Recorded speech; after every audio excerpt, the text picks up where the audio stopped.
out here at the lake. It's so beautiful. The Lord's ministering to my heart about a word He gave me a couple of days ago. A bookmark had fallen on my floor. I'll tell you how it came about. And I just reached down, picked it up, and stuck it in the page in the Bible without looking. Then as I was praying to the Lord about, you know, what to do, am I right there? When I opened the word to read it, where I had the bookmark was in First Kings 17, and specifically it was at the place where the brook had dried up. And in verse 8, I believe, it said, and then the word of the Lord came to Elijah. On the side of that page, which I'm going to put the picture on my community post, it just continues to minister to me. It said, I had written this in March, don't move or shift until you get the next direction, until the Lord gives you the next direction. And it was just His beautiful way of having me pause. And then today, a brother in Christ, Contrition Counseling is his YouTube page. He had commented on a Derek Prince clip that I used in Do Not Give Up. And I went to it to listen to it. I had listened to it before a while back, but the Lord ministered to me again through that word. And one thing that stuck out, the Lord just brought it back as I was walking, was He is well pleased when we wait. Because waiting when everything is screaming at you to help Him out, as Sarah and Abraham did with Hagar. When you choose not to put your hand in something and simply wait on Him, it pleases Him because He knows you believe Him. That's not easy. And I feel like He said this to my heart the other day. Sometimes the work is in the wait. Meaning, I was thinking on, faith without works is dead. And we can say that to one another when we don't understand that God has told someone to wait. God really does not need our help. He chooses to use us. He chooses to allow us to partner with Him. And many times I believe He's saying, will you believe me? I can do it without you. And a lot of times that waiting is the testing that comes, but also it's to show you. It's also to keep you, to get you to the end of yourself, where there is absolutely no help available to you. That's on purpose.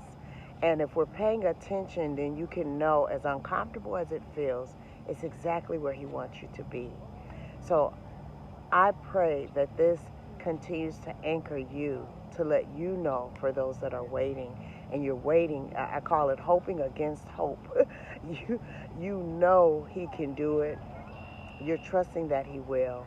And even if you are not convinced, or sometimes you waver with, did I hear right? I want to assure you what I'm believing with my whole heart.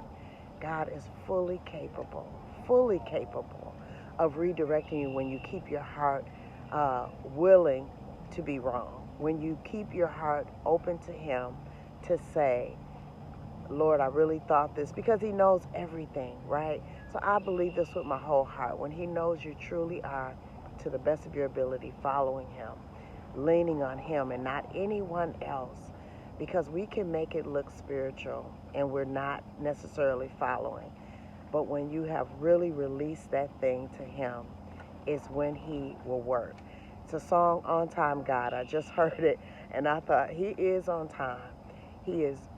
We never feel like He's early, and He often seems like He's late, but He is on time, which means I know the things are staring you in the face. Everything screaming at you. Bills, it might be bills that are looking at you, and you're looking at them. Y'all looking at each other, and you're looking up saying, Lord, don't you see it? And He is not in a hurry. He is not bothered by the need, because He knows the perfect time.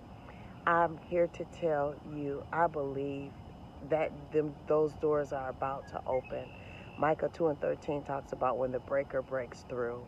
God has made so many promises, and I don't know what it looks like or how it's going to happen, but I truly believe and know with my whole heart it will. Well, you just keep believing, and you make sure that you don't forfeit your inheritance. The enemy is fighting so hard to make you do that. Um, Sometimes you forfeit it, sometimes you delay it, like with the story of Sarah and Hagar, and Abraham. You know, Ishmael was not the promise that God was referring to, though he was blessed. Isaac was the promise, and God has a promise for you, but are you willing to hold out, to trust his timing, to trust his way, to look foolish if you must? um, but no, when it comes through, he loves to display his glory and his power. And when he does it, it's in a way that everyone will know that it was only God that could have done such a thing. And so he prepares, that's that table prepared before you in the presence of your enemies. Why? I've been thinking about that. Why does he let everybody, it's like they're all looking at you, at the situation. It's because when he displays it, everybody's going to see it. Those that are for you and those that are against you. And it's really for his ultimate glory. So be blessed. Hold fast. May the Lord bless you and keep you. Be gracious to you. Make his face shine upon you. Give you peace. And you hold on. God knows how to get it to you at the time you need it. In his kairos moment, timing. God bless you.